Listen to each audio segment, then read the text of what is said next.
Welcome to episode 134 of the How'd It Happen podcast hosted by Mike Malatesta. In this episode, Mike welcomes Robert Pardi, a life coach primarily focused on transformational and mindset coaching.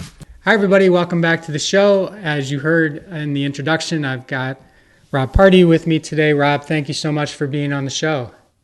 No, thanks very much for having me.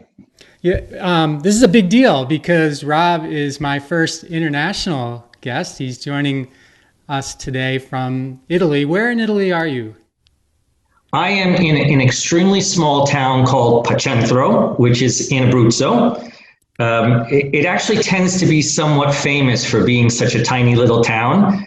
It's where my great-grandfather came from, but it's also where Madonna's grandfather comes from and Mike Pompeo's grandfather comes from. Oh, no kidding. So for a tiny little town, it has some big celebrities behind it. Okay, well, I'm looking forward to getting into why you're there and a lot of other things. So again, I start every show the same way, Rob, and that's with a simple question. How did it happen for you? All right, so it's a cumulative process, let's say. So I'd like to go all the way back because I think it's really important to show sort of the progression, because there were two big events in my life that created significant change. But I think the first one is important to understand how I managed the second one. So the first one was growing up with an alcoholic father who was abusive and in a way gave me a lot of what we would call resilience skills, but it taught me how to manage uncertainty for sure. It taught me how to, let's say, read a room, because it not only was it uncertain what was going to happen, but I had to understand what mood my father was in to understand what was going to happen. And as well, it taught me to look outside to be able to overcome a situation that, weighed heavily on me. There were times that I was very frustrated as a child that I woke up in the morning because I was thinking, why do I have to, confront another day where something's going to happen? I, of course, wasn't able to protect myself. And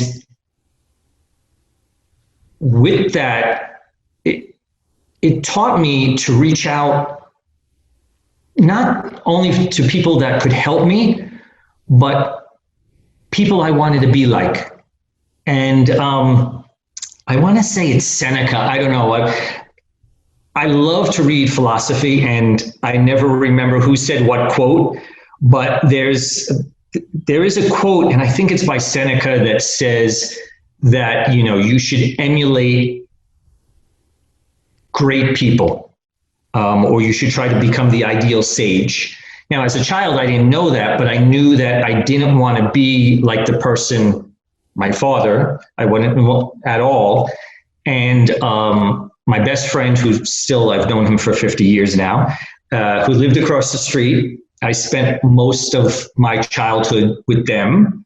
And his dad was just a really amazing, grounded person, respectful. He was a government employee, the federal government, and taught me a lot of life lessons.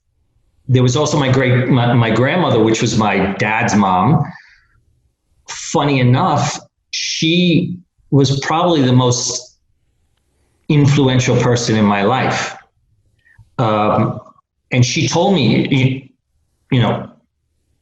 I don't know what it was like for her to have her son do some of the things that he did to me, but she always was telling me that, you'll get through this and you're strong. And so that gave me, and we can talk more in depth about all of this, but that gave me some skills to confront much later in life when my wife, she was 30 years old, she was going to be 31, when she was diagnosed with stage 3 breast cancer, stage 3B actually. I didn't know at that time they put letters after the after the numbers, and I thought, oh, the B must not be a good thing at all, because if that was a math equation, that's already bad. And we had to confront that, and she decided she wanted to confront it in a very particular way, because she was diagnosed in the Middle East. I had a job there at the time. I was working for the Abu Dhabi Investment Authority, and she was doing an MD PhD. She had just finished her PhD, and she decided to take a 1-year leave of absence to come and visit me in the UAE. And she said, for 1 year, we could really experience, the Middle East together. And so she took a sabbatical, because the MD PhD program was very interesting. You do, I think it was 2 years of med school, 4 years of the PhD, and then you go back and you finish the 2 years of med school afterwards. So before going back to the med school portion, she came. And to live in the UAE, you have to get a physical to get a residency visa, because they test for tuberculosis and other things. And I said, you know what? It's been such a long time. You haven't really had a checkup. Why not just get a full checkup? And that's when she was diagnosed. She had the surgery in the UAE at the American Hospital in Dubai on Thanksgiving, 1998. And I think because she was a young Western woman, the doctor felt more comfortable speaking to me. And so, and he was very, very modern. He was an Egyptian doctor, but he studied in the United States. But I think emotionally, even for him, this whole thing was very shocking, because here's this young, healthy girl. And so he addressed it to me. Now, my wife, they had told her if she woke up with a morphine drip, it's called a PCA, patient-controlled anesthesia. I can't remember the word now. Patient-controlled medicine. If she sees it attached to her left arm, it meant that she had cancer. And she woke up and just started crying. And the doctor had told me everything. And I said to her, when she was a little better, when you want, we can talk about this. And she said, I don't want to talk about it. And I said, okay, so what do you need from me? And she said, look, I just want to do my best. I want to fight this. So I don't want to know the specifics. And that started a process where, to a certain extent, I made almost all the medical decisions. She very rarely knew the name of the chemotherapy she was taking. She had no idea where it spread. And I think so many of the lessons I learned from being let's say, because it's not like I was abused every day, but there was the uncertainty every day of it. And it's very interesting, because they talk about how the best way to train rats, and it's now they talk, this is the same thing about Facebook and Instagram as well, is that when you have variable rewards or variable situations, it creates more of a pattern, a habit, right? So not understanding if today would be a good day, bad day with my dad, really created a situation where I became hyper-focused on needing to control things around me. And I was able to draw on that for this situation. And for 11 years, she survived for 11 years. She battled for 11 years. She basically never went into remission. She decided that she wanted to do at that time, which was experimental, and then was proven not to have any benefit at all. She did an autologous stem cell transplant, which is basically they take out your bone marrow and then they give you 24-hour chemo for like 5 days. It was some rigid, she doesn't remember the event at all. And I just remember her, the first night in the hospital, 15 or 20 minutes after they started, because it was very high dose chemo, she just started vomiting uncontrollably in my direction. So I was like, oh, wow, this is not going to be a good ride, but she handled it very well. She had a lot of setbacks, but then there was this mini period where she was healthy.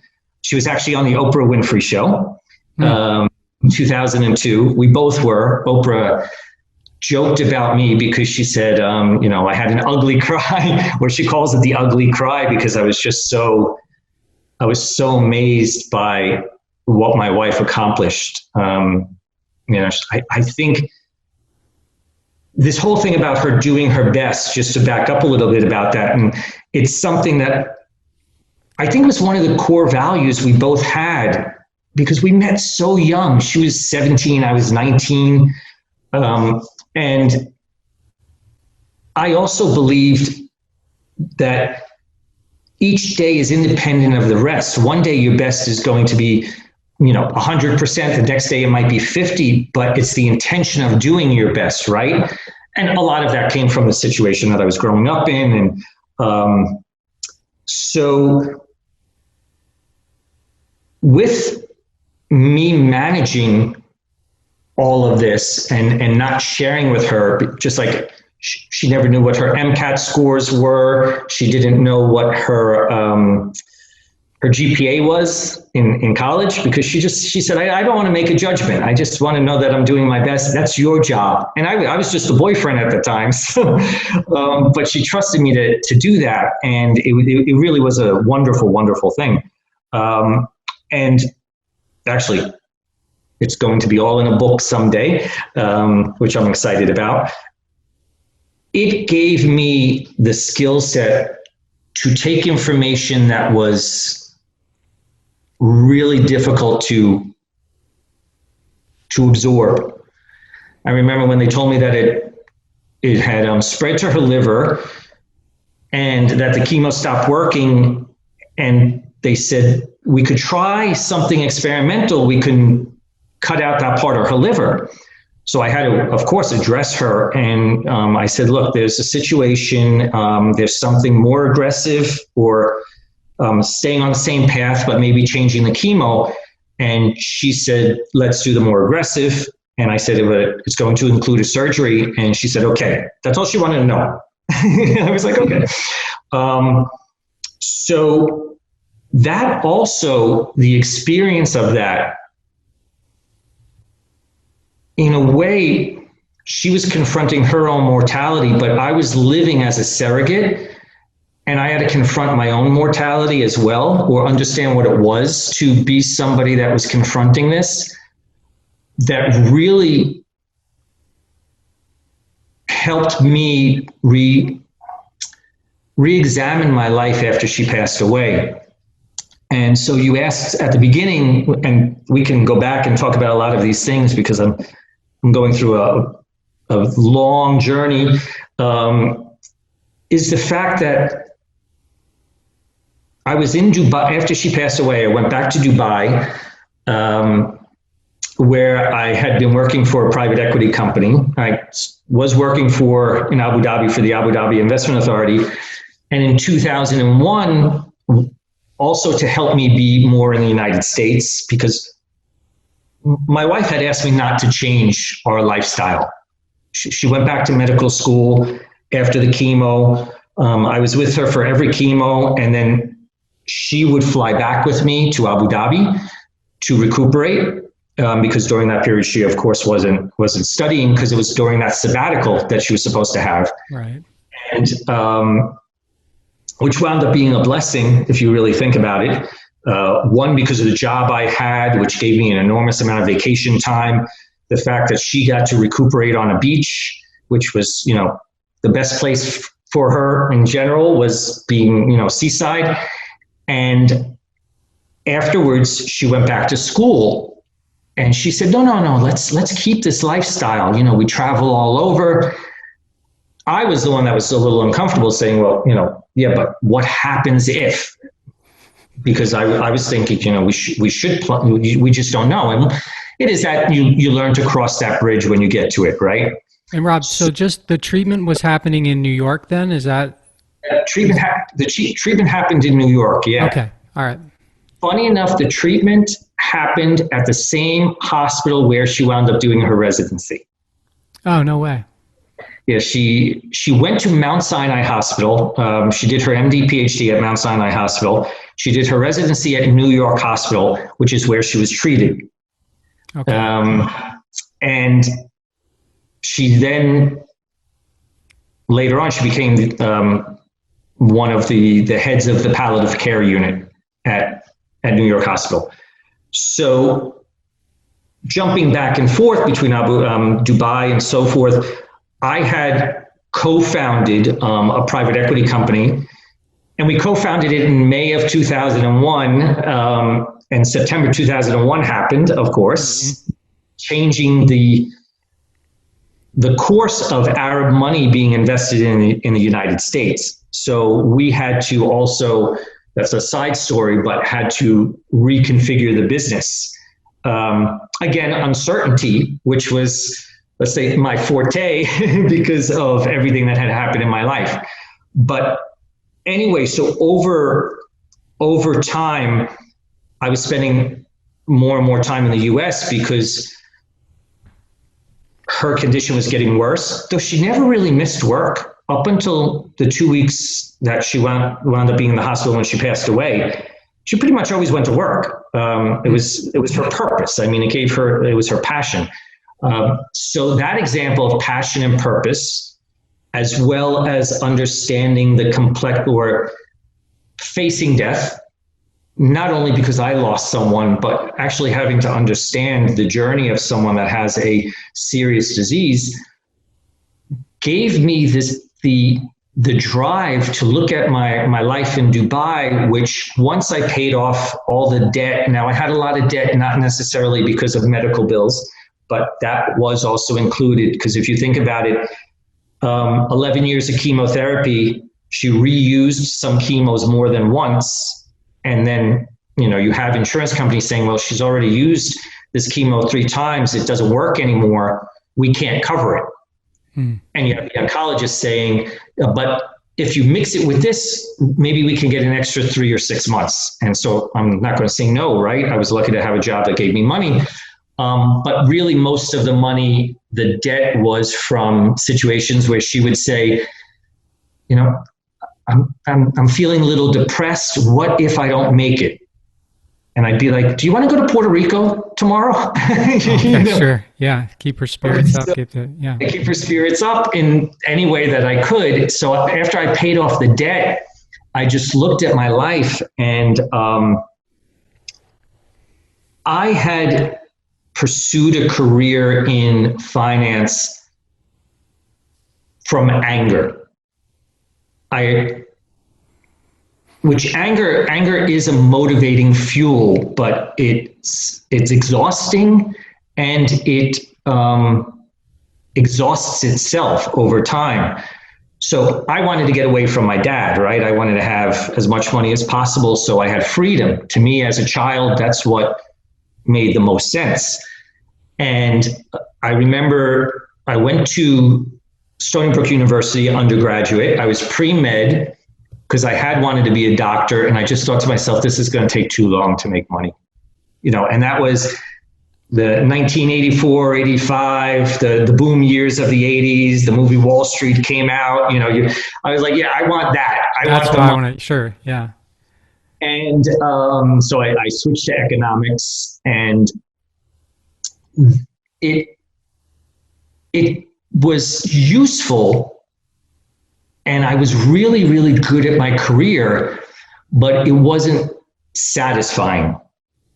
And after Desiree passed away, the need to have money to support her didn't exist anymore. And I was thinking to myself, well, what am I really doing? Because I don't know if you've ever heard of this term called the Pyrrhic Victory, a Pyrrhic Victory. No, I haven't.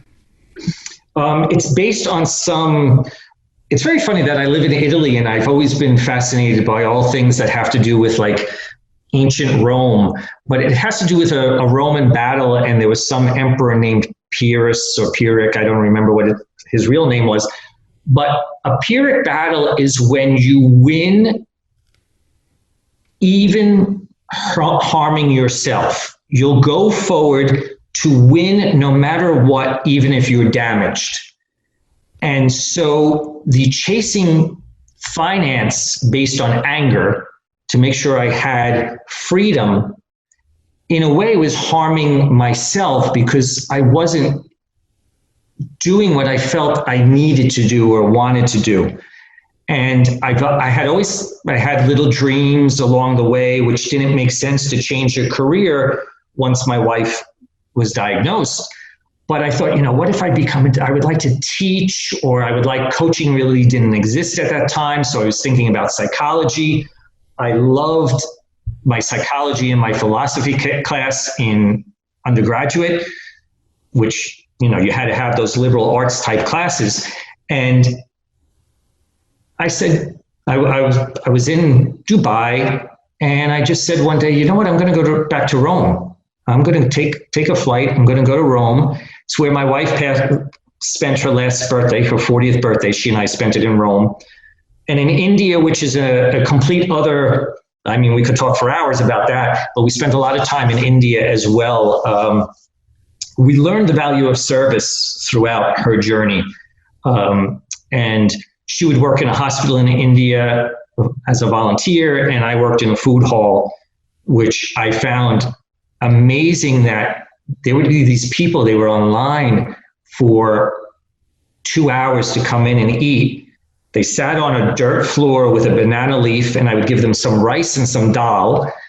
And I'd say that 99% of the people would mix it and pick up the first bite as if to give it to me. And I was thinking, this is the only meal you have the whole day, and you're offering it to me. It was fascinating. So, and I came back to Rome, and I felt alive again. I felt inspired. I felt it was where I needed to be. And in coming to Italy, I then realized, I have to figure out a way to stay here. And I was lucky enough to have both sides of my family had Italian origins. So I had citizenship through the bloodline. I just had to apply for it, which happens a lot faster in Italy. And I wound up, because there's this town, Pacentro, where I'm in now, was closer to Rome than Sicily, because the rest of the family all comes from Sicily. And I came to this little town, and I just fell in love with it. And I walk past my great grandfather's house every day. 100 and something years later is just shocking to me. So the journey, in a way, which there's so much that I could say, and I'm sure there's some things we can go back to, but how did it happen for me? It happened by learning certain skills as a child based on a difficult situation, which allowed me to understand setting goals, being patient. There's tons of books today called like Tiny Habits, Doing It Slow. And they're all a reiteration of something that I remembered reading in economics years ago called the Keynesian method, which was basically, I think it was Toyota. They use this method to improve, and it means small improvements accumulated over a period of time. And it was actually an American that introduced it to the Japanese after the Second World War. And so I learned, because as a kid, what could I do? Right? I had fantasies of being able to, bring my parents to court, so I didn't have to have that last name. Very funny. I was born on my father's birthday, so I never had a birthday. I always had to share it with him. Okay. And so, you have these fantasies, but I had to learn to be patient, and I had to learn to put the things in place. I had to learn how to understand my situation and mitigate what was happening up until I learned how to protect myself. And that happened at 13. It wasn't a really great situation, because the older I got, the worse the beatings became, because I was able to take more. And I blame it on Rocky and drinking the eggs every morning, because I'm a kid that grew up in the 70s, right? That, you know, saw the first Rocky movie, and I think we all were drinking the raw eggs. But yeah, I started to grow, and I remember I fought back, and I realized then it is very true, the idea of a bully, because the moment I fought back and I told my father that it would never happen again, it never did. And that also taught me a lot of things. I also learned a lot about not being afraid. I remember once my mom, even today, she's still very afraid of bridges. I remember we were at her parents' house, and I had to be maybe 8. My brother was 5. He's 3 or 4 years, just 3.5 years younger than me. And my father was drunk. You know, back then everybody drove drunk anyway. I don't know. I just think of all the times that he drank when we were driving. But he tried to hit my grandfather. I don't know exactly what happened, but he missed, and he like rolled down the stairs or something. And so my grandparents said, stay over. And I think my mom was so embarrassed, and the shame was so much for her. She said, no, I want to take the kids home. And she asked me to sit in the front seat. And we threw my dad in the back with my brother. And I remember her, because I was watching her driving over the White Stone Bridge in New York City. It had to be 20 miles an hour. Her hands as white, and you could see her knuckles. Tears, but not blinking, and saying, please God for the children, please God for the children. And I remember feeling so helpless, and so it's a horrible situation, a horrible feeling. And the next day she said to me, she said, you know, you have to learn to never be afraid of anything. And I took it to heart. I had nightmares about that bridge, you know, like it was a roller coaster, or the arches were a big mouth, and I was going to get eaten when we were, like, for a little while as a kid, I had nightmares. And I also developed a fear of heights. I started to get worried about heights. And I think I was 16 years old, maybe. And I don't know how I did it. I don't know how it happened. I guess, you know, back in the 70s, the airlines or the airports were a lot different. I can't remember, but I cut school, and I had already been working. The moment that fight happened with my dad, I tried to find any job possible. You know, I would wake up at 5 o'clock in the morning, and I would unload potatoes from trucks for a supermarket. And then I had another job after school, because you were able to get your working papers, I think, at 13 back then. And I cut school. I went to the airport. I had purchased a ticket to fly to Niagara Falls, sitting by the window. And I said, no, I can't be afraid. And I put myself in situations where I was afraid. I became let's say, a mean kid in junior high. I would get into fights often because I was afraid of getting into a fight when I was younger. And I said, no, I can't. And it's funny because Will Smith talks about he hates being afraid of anything. And I think, yeah, that's what it was. That's truly what it was. And that's what gave me an ability to always jump, to always take a risk. Because at the end, I developed resilience, which I think comes from 3 key factors. But I also developed a lot of confidence in myself to be able to do it, or that I would bounce back. And now, why or how those things happened, is it a mindset that I always had as a kid? Was it the influence of my friend's dad, the love that family showed me? Was it my grandmother who, her name was Mary. We used to call her Crazy Mary because she was just such a nutty old lady. She lost her husband before I was even born. She didn't know how to drive, but she took the bus everywhere. She was a small little Italian woman, and she never complained about anything. I mean, she had horrible arthritis, and she had gnarly hands, but she was knitting all the time. And I remember asking her, like, but don't your hands hurt? And she would say, yeah, but I like to knit.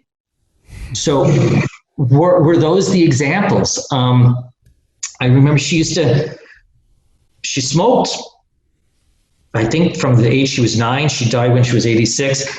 And I remember her whenever, because she would sleep over a lot. She would like stay at our house because she traveled between her children because she was a widower.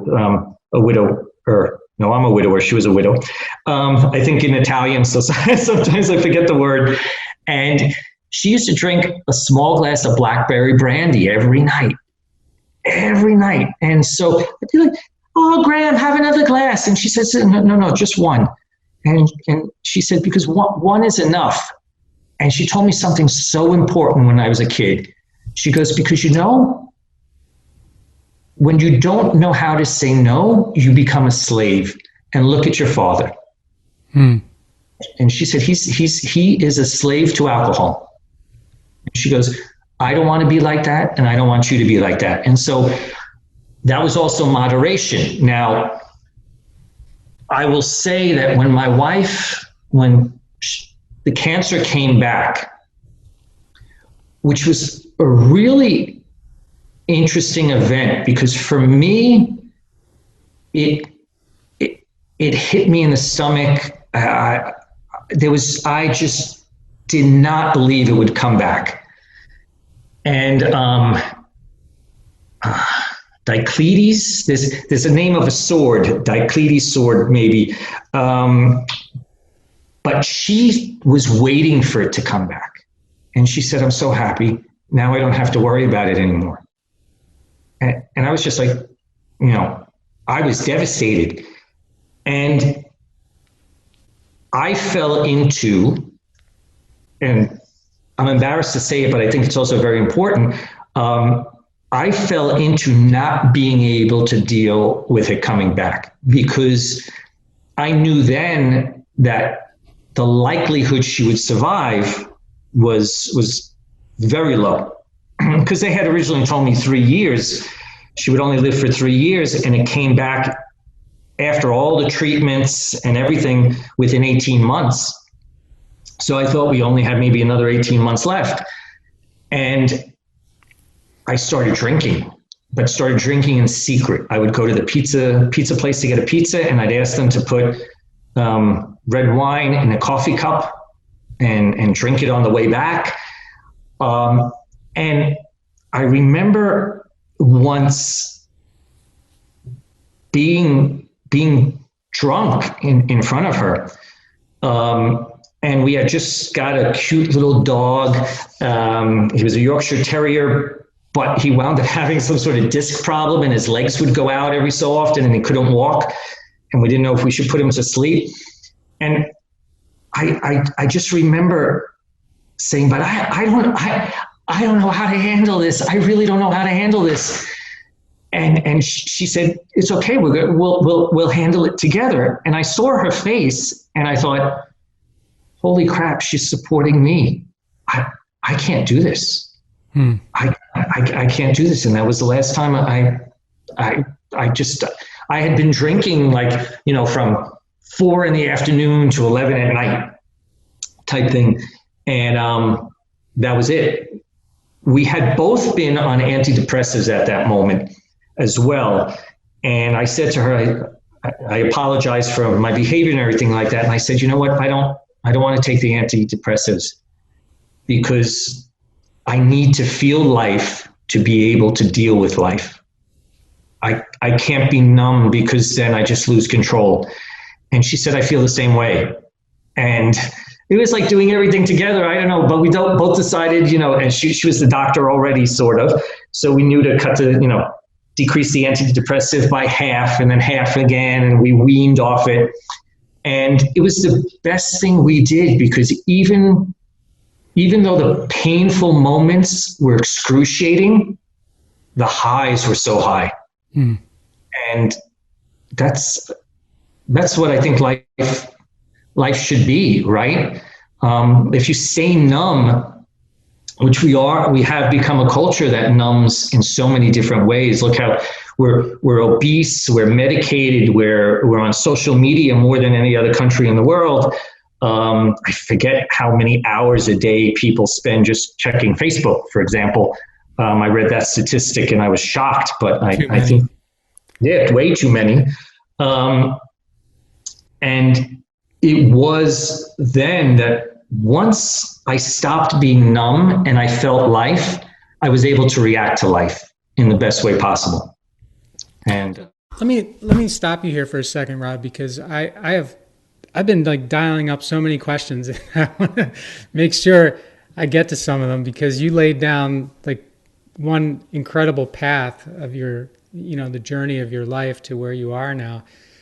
I want to go back to Desiree for a second, because it strikes me, even though she was not yet a doctor when she was diagnosed, as I understand it, my impression of physicians is that when they have an illness, or anyone has an illness that they know, they want to really dig into all the data, right? And they want to know, because they want to use their training and their brain to make decisions and to have opinions and stuff. But yet you said, like, from the very beginning, she sort of not laid that all on you in a bad way, but she said, look, I'm going to fight it. You're going to be the one who knows the details, if I heard you right. And that seems remarkable. Did you think it was remarkable, or was that just who she was and what you expected? Well, it's who she was, for sure, because she was somebody, and it was funny because it might be another Seneca quote that says something like, a free man is a man that doesn't keep score. Now, she sort of had this type of philosophy in a way of not looking at scores, but I remember the conversation as if it was yesterday. She said, listen, I know enough to be dangerous. And she goes, I don't want to direct my own care, saying that I want certain medicines, or I want this, or I want that, because I know the research, but I want to be active in directing my care to be the most aggressive possible. But I don't want to know the specifics, because it will distract me from my goal to fight. And I'd rather know that I'm doing my best and not understand what all the obstacles are. Like when she passed away, she had no idea of what she had. But the doctors would say, I don't know how she's standing up. She had, it was, originally breast cancer. It spread to her lungs, her bones, her liver, her peritoneum, her intestines. And there was one other organ that I can't remember. And she got up and went to work every day as if she didn't have it. I don't know if that's because she didn't want to know those things. And so that's interesting. So now you gave me her perspective, and I think I can wrap my head around that. Now I look back to your perspective. Now you're the one who actually, I guess ultimately, was it tough? Did you ever question whether you were making the decision that she would make if she knew the same information and responsibility for making that decision as opposed to a joint decision? Yeah, I think that's one of the reasons why her story wound up being front page New York Times. And after she passed away, and I wound up speaking at a bunch of palliative care conferences, because it's a little complicated. One, we were very, very active in interviewing doctors. So, and it was very funny because she would walk in and she would ask them questions, and she would say, okay, my husband will tell you the status of my disease because I don't want to know. And we had doctors saying no. And she said, okay, then you're not the doctor for us. And we would leave. So we had a really good team, which gave me a lot of confidence. I, of course, did, like I think anybody would do, spend hours and hours on the internet, like reading everything possible. I was able to like diagnose people to a certain extent by the end because I was just constantly reading. But the thing more than anything else, and when I say it, people think it's a little morbid, but it really was. It was one of the most joyful experiences I ever had in my life because it was a gift I gave her to live her life. I mean, you know, we all talk about purpose, what our purpose is supposed to be. And I think that word has a very bad connotation because it makes us all think that we're supposed to save the world, cure cancer, get rid of, you know, hunger. And purpose is, my definition of purpose is you're doing something from your soul without wanting to hold on personally to the results, but to give them away. And here I was supporting this woman and putting a lot of my life on hold. I stopped seeing my own friends as life went on because I wanted to make sure that if she felt good enough to go out, we would go out with her friends because I didn't know how much time she had left. And it was a conscious decision that I don't regret because I know I was giving her a gift. So it wasn't really hard in terms of carrying the weight. The difficulty more than anything else was trying to understand, well, is this the best option at the beginning? But as I gained confidence in our doctors, we had two amazing oncologists. One was her first oncologist, which always stayed in the mix. Later on in life, we integrated an integrative oncologist that did a lot of herbal supplements and everything else. And that's actually through him how we got to India because he did a lot of chanting as well. And it also made the experience much more spiritual. We wound up being in a community of people that because they had to confront maybe the end of their life, decided to pursue a line of service, of helping and giving. And I guess, you know, you think of self-actualization and Maslow. So I had so much confidence that, you know, I was like, okay, if a doctor says, you know what, we're going to try this pancreatic cancer drug because I've read some research, I would say, sure. And then I would just tell her, you know what, the doctor's name was Mitch. We called him by his first name. And I'd say, you know, Mitch wants to change some things. And she goes, okay. You know, I remember once when I had to tell her about the surgery for her liver, I also had to, and that was a little difficult at the beginning, to sugarcoat a lot of things. And I wasn't really sure how to do it at the beginning, which was of benefit for her. But she said, so that means it was growing? And I said, no, he said it was because there wasn't enough blood supply, so the chemo wasn't shrinking it as fast as he would like. And that was only partly true, because she she had more than one tumor spot.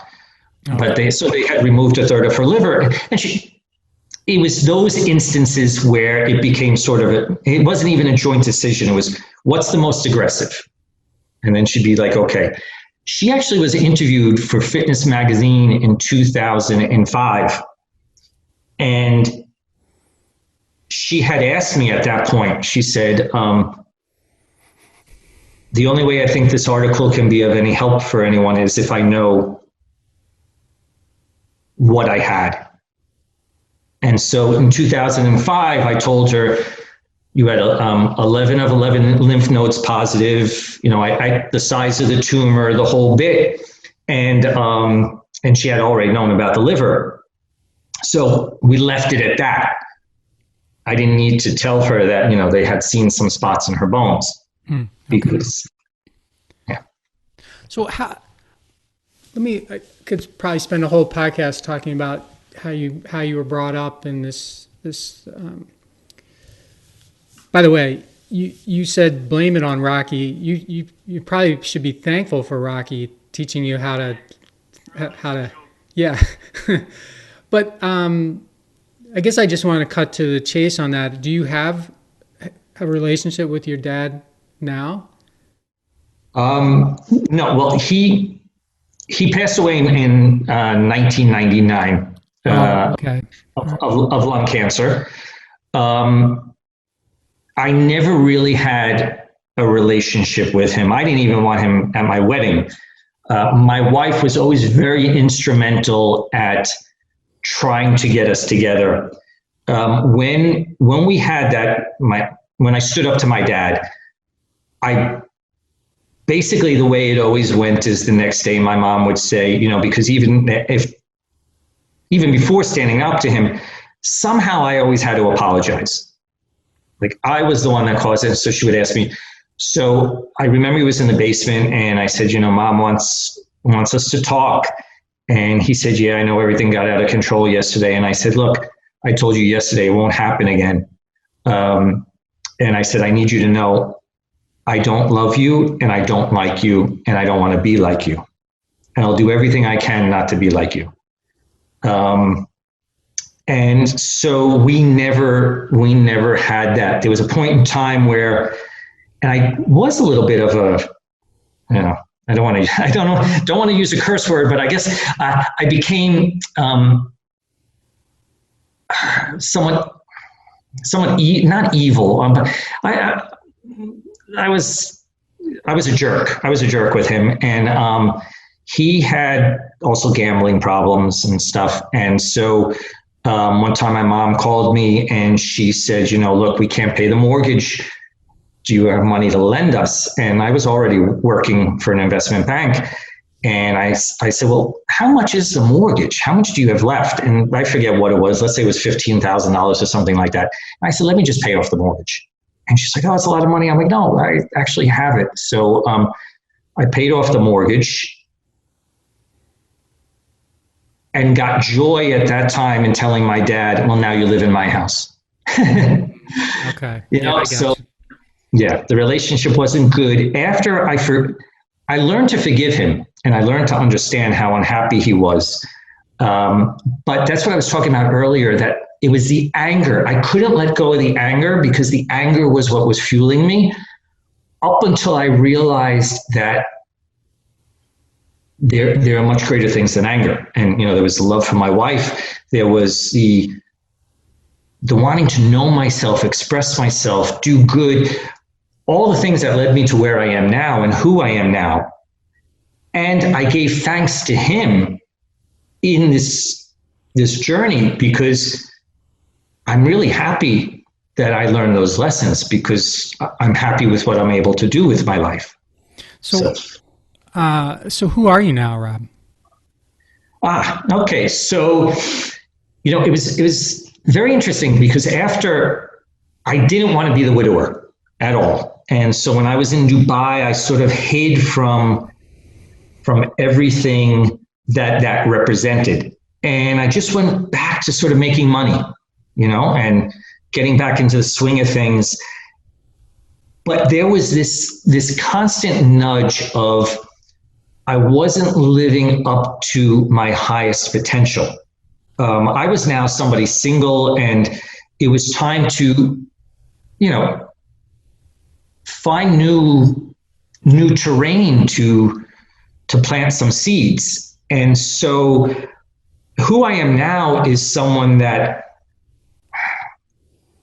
I'll never remember the quote, but there's this thing about authentic power, and all of Oprah was a big authentic power person. I forget who wrote the book now, but it's somebody that wants to be an example of how to live a purposeful life, a good life, that you don't have to be defined by your circumstances. And so who I am now, I joke, I have this sort of tagline about being possibility in action.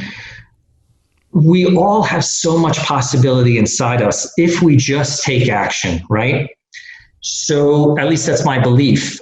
And what I hope to do, because what I realized, and I feel this in my gut, I don't think the biggest fear humans have is death. I think the biggest fear we have is not knowing who we were while we were alive, of not being remembered for who we are authentically deep down.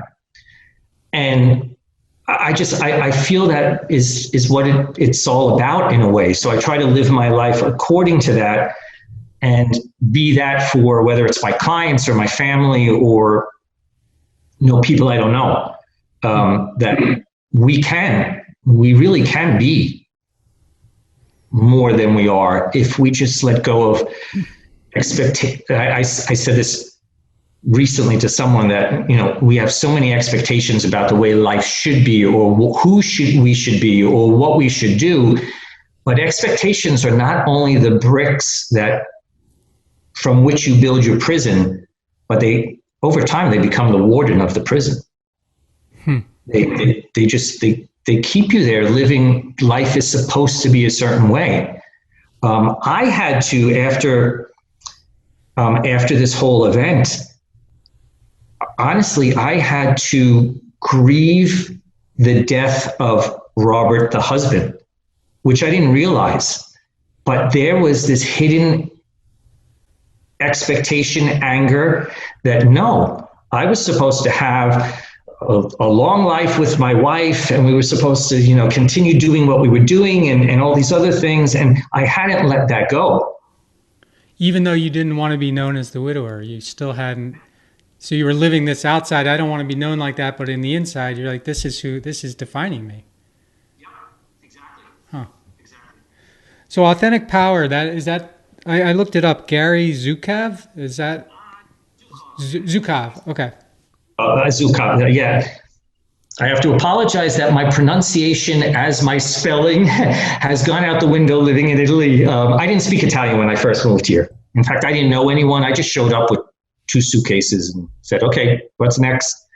And so, but I think more in Italian, because after I'm here for a certain period of time, I think in Italian. So I think in Zukov. But he basically says authentic power is when your personality is in alignment with your soul. And, I think that's the same thing as Maslow's self-actualization, or there's the Greek word arete. But it is living authentic. It just, more than anything else, it is living authentically. Our personal power is reduced every day by whether it's expectations, whether it is that we feel we have obligations to certain people, whether we're living in assumptions or living the way someone else wants us to be.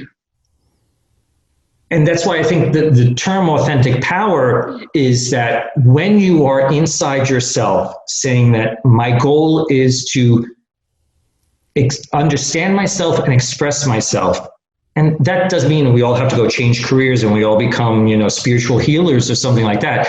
No, because maybe on the weekend someone wants to do something, they want to work on stained glass because they're an artist, but they need their job to pay their bills. It's not this idea that we all find this mission and we're all going to live happy in this different realm. But for me, it is all these lessons. I mean, what a waste it would be of my entire life if what I've learned throughout my life, I haven't passed on to somebody. What was there one thing, or was there just this collection of things that gave you the confidence to leave all you knew, and not only all you knew in terms of your career, behind, but the goal, you'd actually achieve the goal you had set due to anger at first, right? To be someone that was free. Money equals freedom is sort of what you said. To say, this isn't right for me. I'm not living up to my potential. And my potential is that I am going to be a person that can help other people reach their potential. And earlier you said that working with your wife, care and everything gave you the skill set to take in information that's not easy to absorb. And I thought that was a phenomenal statement, and I wasn't quite sure what it meant at the time, and I was going to ask you about it later, which I'm doing right now. But I'm thinking that has something to do with being the confidence, with giving you the confidence where you can now engage with people and help them take in information that's not easy for them to absorb, and then figure out what to do with it to help them reach their potential. Am I on the right track there? Or? Definitely on the right track. In terms of, it's all the things combined that gave me that ability to take in that information. And what I try to do is I try to help people understand what resources they have inside them to confront uncertainty or confront change. So because it's more the unknown, right? So difficult information is now the cancer has spread to the bones. Okay. My mind immediately goes to, what does that mean? We have 11 months left. And I jump out of the present, and right at that moment, it's just some piece of information that we have to deal with. The confidence, when you talk about the confidence, I think I came to understand, not only through my wife, but I think because as a child that I did contemplate, it would be easier to die. I wasn't necessarily afraid of death, but the fact that we're not supposed to get through life alive. So why would I shy away from doing something that I think is going to be beneficial to my own purpose, as well as hopefully to somebody else? But it's that expression of me. It's understanding me. I'll tell you a very difficult thing. When I moved to Italy and I didn't speak Italian and I started learning Italian, the most difficult thing was having to communicate but not express, because I was able to say the words, but I wasn't able to express my personality, because I still don't know the way they say things or the way they joke or whatever. And I realized that it's so critical to me to express. And so that's when I think inside about my values and everything else, I realize that one of those things is connection.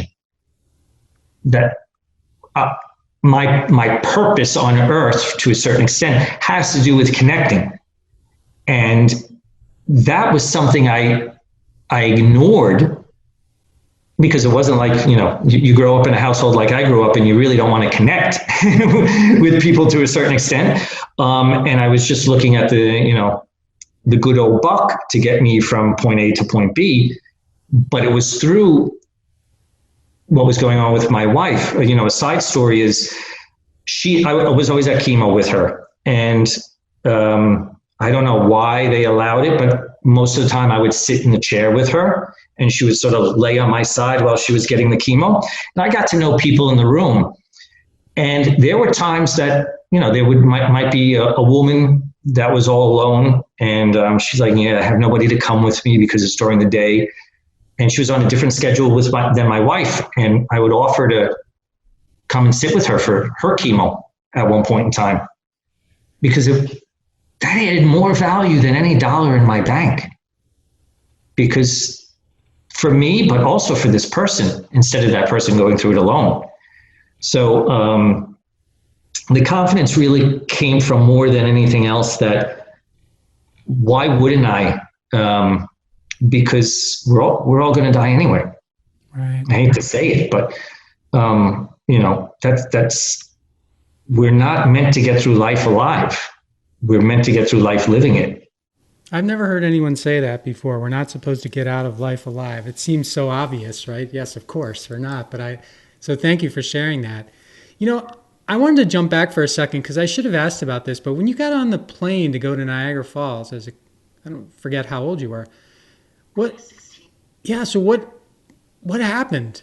So you got there and then what? And so, I got there and I sat by the window. I looked out. I was all excited. And I said, I did it. Then I took there was a bus. I went to the falls. I took the boat. I got back on the plane. I flew back. My mom used to hit me as well, but it was a different thing, right? So I knew it was coming more from like love, and it was very rare. But I remember walking in the house, and she's like, "Where the have you been?" And then when I said I was at the airport, I remember we were standing in the kitchen, and I told her, I flew to the, and she took the phone, because back then, you had the phone that hung on the wall with the long cord. Yeah, she started hitting you with it.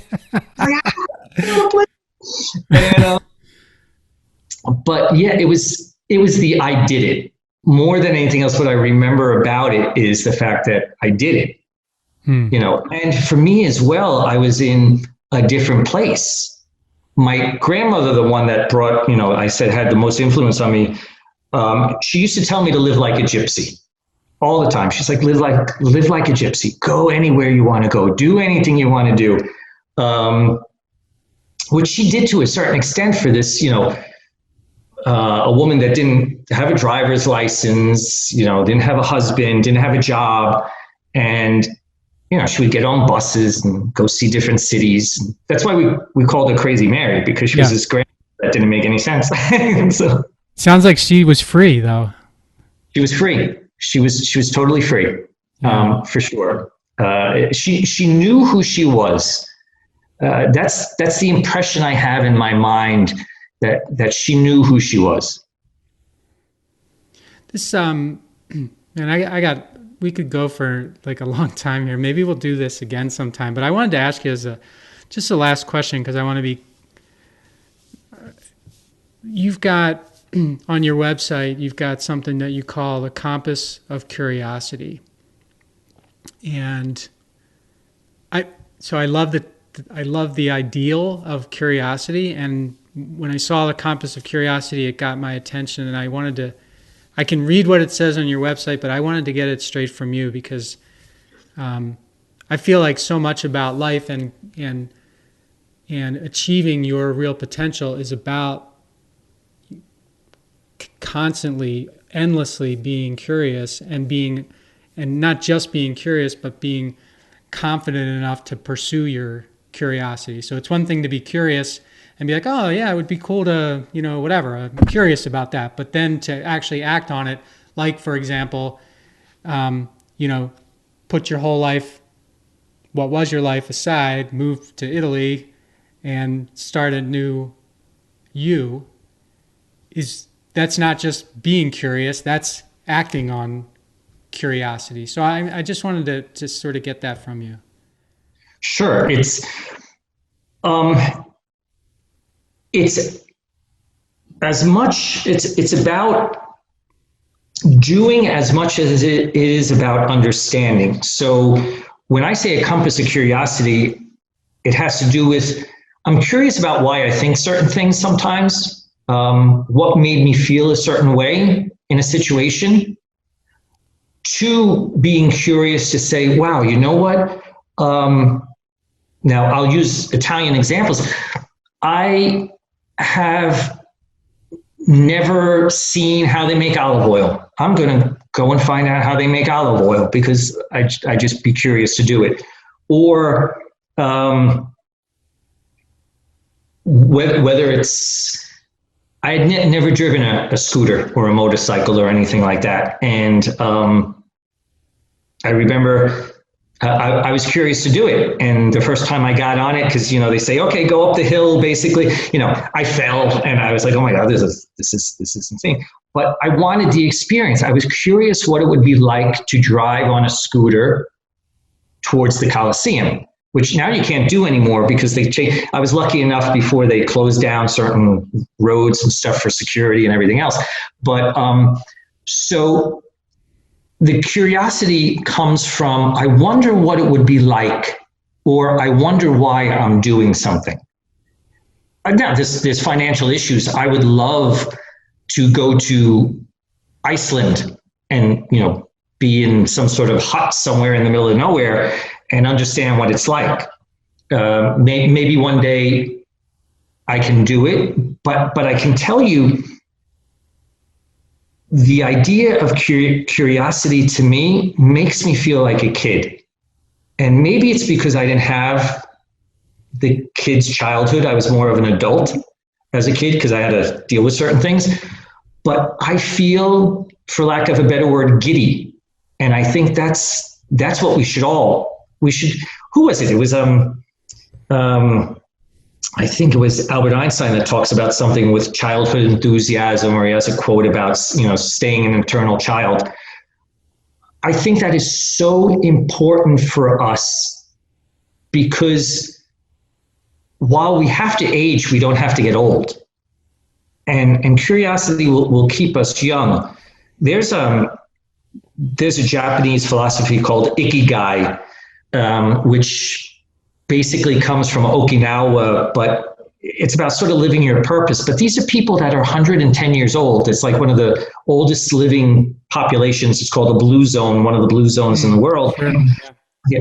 And they still go out dancing, you know, and they talk about like finding a worm in their backyard and how exciting it is. And, you know, so curiosity is a whole bunch of things. And a lot of people think it has to do with just doing. And to do certain things, you need money, and not everyone has the same access to money. You know, I had money. I basically lost the money, taking care of my wife, which was not lost. It was a great investment. Started making money back again. Made an investment in a company in Italy that went bankrupt during the COVID, so lost money. But it was a tour company. So I sit there and I go, that shouldn't stop me from having an experience. It's even food. Like I remember being in Sicily.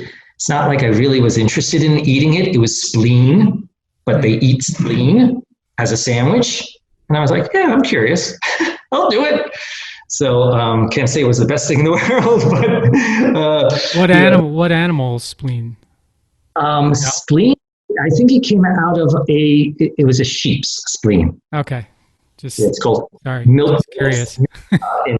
in Sicilian, milza. So it's all those things. Got you know, I get excited when I'm at a restaurant and there's a beer or there's a wine I've never tried before, because I want to be. You know, we do it when we're kids, right? Sure. And it's actually energizing. So that's the compass of curiosity. Got it. Thank you, Rob. I'm so happy to have had you on the show today, and thank you so much for sharing. What a phenomenal story of pain and and overcoming pain. Like, it's just remarkable and inspiring, and I'm so glad that that I got the chance to hear it, and I'm sure that everyone will feel the same way that I feel right now, because it's just remarkable. Well, thank you very much. I hope that someone gets something out of it, because that just means it's all worth it. So thank you very much. Well, I got something out of it, so if nothing else, you have that. Perfect. Jonathan Livingston Seagull, which a lot of people know. But the quote is, "We're all born with a block of marble, and we can either drag it behind us untouched, we can pound it into gravel, or we can shape it into glory." And I just, when life feels really hard, I think it means we're dragging the block. And when life feels really good, I think we're actually crafting it into glory. So I'd like everyone to craft their lives into glory. I really would. Thank you, Rob. All right. Thanks, Mike. Thanks for listening to this episode of the How Did Happen podcast, where we believe that success doesn't happen unless you make it happen. You can subscribe to the podcast on Apple Podcasts, Google Podcasts, Stitcher, or wherever you like to listen. And while you're there, please rate it and leave a comment as well. I'd love to hear your thoughts about the show, ideas for future guests, or whatever you'd like to share. And of course, you can always find me at MikeMalatesta.com. See you next time. Thanks again for listening to the How Did Happen podcast.